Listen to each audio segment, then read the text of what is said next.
বুধবার মাঘী পূর্ণিমা, যাকে ঘিরে দেশ জুড়ে বিভিন্ন প্রান্তে নিজ নিজ ঐতিহ্য এবং পরম্পরা মেনে ধর্মীয় কর্মসূচি পালন করছেন সনাতন ধর্মাবলম্বী মানুষজন।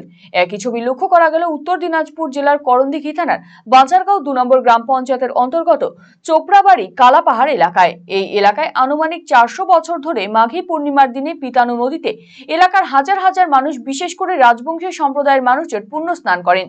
পিতানু নদী মূলত দক্ষিণ বাহিনী হলেও এই স্থানে এসে সে উত্তর দিকে প্রবাহিত হয়। সেখানে কোথাও হাঁটু জলে, কোথাও কোমর জলে দাঁড়িয়ে স্নান সেরে নদীর ধারে ধূপকাঠি জ্বালিয়ে দুধ কলা বাতাসা দিয়ে পরিবারের মঙ্গল কামনা করা হয়। আবার কেউ মুলি বাঁশের কঞ্চিতে ফুলঝুরি বেঁধে জলের মধ্যে গেড়ে দেন। ভক্তদের কাছ থেকে জানা যায়, তারা অনেকেই এই নদীতে মানত করে সন্তান লাভ করেছেন। এই স্থানে পিতানু নদীর পশ্চিম পাড় ঘেঁষে ছোট একটি গঙ্গা মন্দির রয়েছে। পুণ্যার্থীরা স্নান সেরে ওই গঙ্গা দেবীর মন্দিরে ভক্তি ভরে পুজো দেন। এই স্নান যাত্রা এবং পুজোকে কেন্দ্র করে সেখানে মেলা বসেছে।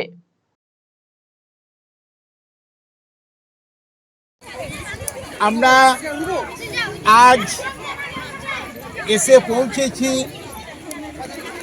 করণদিঘি থানার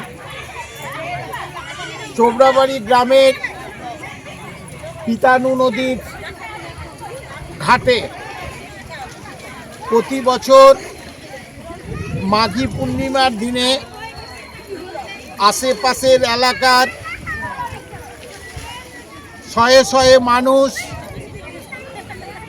এই নদীতে স্নান করছেন। আজ এবং আগামীকাল এই ঘাটের পাশেই মেলা চলবে। আমাদের জন্ম প্রথম থেকেই আমাদের পূর্বপুরুষগুলো অনেক লোক করছিল, অনেক দিন ধরেই চলছে এটা। আমরা জানি না অবশ্য কতদিন ধরে চলছে, অনেক দিন পুরাতন। আমাদের মনে একটা আস্থা আছে যে এখানে স্নান করলে প্রথম মাঘীতে আমাদের মনে আশা পূরণ হয়।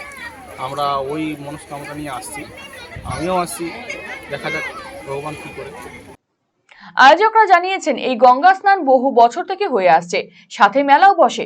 এখানে পুণ্য স্নান করে বহু মানুষের মনস্কামনা পূর্ণ হয়েছে। আগামীতে এই মন্দিরটি বড় করে নির্মাণ করার পরিকল্পনা নেওয়া হয়েছে।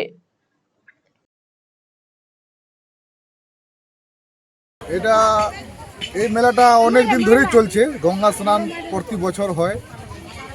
আমাদের জন্ম হয়নি, আমার বাপ দাদুর থেকে আগে থেকেই এখানে স্নান হচ্ছে। আর আমরা এখন নতুন করে মেলার দায়িত্ব নিয়েছি। মেলা ভালোই পরিচালনা হচ্ছে। এই গঙ্গা নদীতে স্নান করে অনেক লোকের উপকার হয়েছে। যেমন কেউ কিছু আশা নিয়ে আসে, কারো বাচ্চা হয় না, এখানে স্নান করলে নাকি বাচ্চা হয়ে যায়।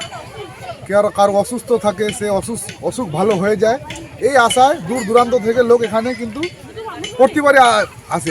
এই বছরও প্রচুর ভিড় হয়েছে, আগামী তো আরও ভিড় হয়। এই মেলাটা অনেক দিন ধরেই চলছে, পূর্বপুরুষ ধরে চলছে। মেলাটা এই জন্য লাগে কারণ এটা আমাদের পূর্বপুরুষরা লাগিয়ে আসছে। এটা একটা আস্থার প্রতীক রয়েছে। এখানে বহু প্রাচীন একটা মন্দির রয়েছে, যেটা আমরা দেখতে পাচ্ছি, যেটা হয়তো খুব ভালোভাবে গড়ে ওঠেনি, ছোটোখাটোই আছে। কিন্তু এই জায়গাটা যে রয়েছে অনেকটা খাস রয়েছে। এখানে একটা ঐতিহ্যবাহী রয়েছে। এখানে আমাদের উত্তরাসর যেটা বলি, মা গঙ্গার, যেটা দক্ষিণ দিক থেকে উত্তর দিকে বয়ে যায়, আর সেটা দীর্ঘদিন থেকে আমাদের পূর্বপুরুষরা সেই মেলাটা করে আসছে। তো আমরা তো কেবল নতুন জেনারেশন, গত কয়েক বছর থেকে আমাদের দায়িত্বে আছে। আমরা চাচ্ছি এটা এখানে মন্দির করব, পূর্ণ মন্দির একটা, যেটা আমাদের পূর্বপুরুষরা হয়তো করতে পারেনি, আমাদের বাবা দাদুরা করতে পারে না, যা ব্যর্থ হয়েছে।